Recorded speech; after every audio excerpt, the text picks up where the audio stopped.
Stanno i ragazzi innanzitutto? Stanno discretamente. Non dovrei avere nessun infortunato perché penso che tenteremo di recuperare fino in fondo anche Mazzoni e mancheranno sicuramente gli squalificati. Come vede la prossima partita?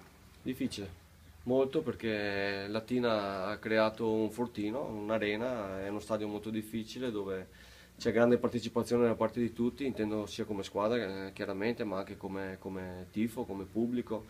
È caldo, per cui hanno anche dei valori tecnici elevati, e per cui speriamo che sia stato sufficiente la settimana di lavoro per prepararci al meglio.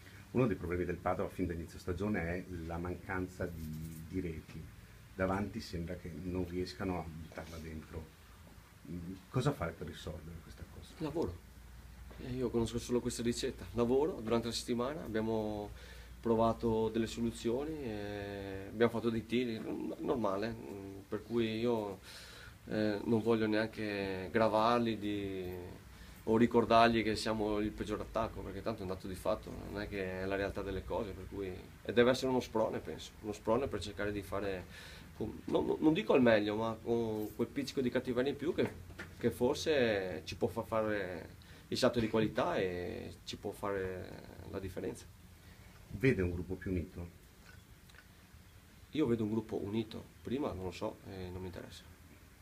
Stanno migliorando secondo lei? Sul campo si vede qualcosa in più?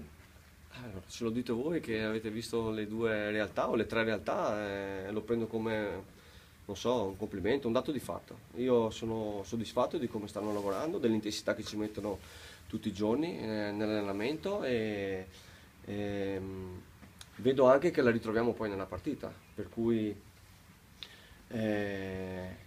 come posso dire, che non sia di buon auspicio, ma per me è la normalità. Io penso che poi durante la gara si raccolgano i frutti che semi durante le settimane di lavoro.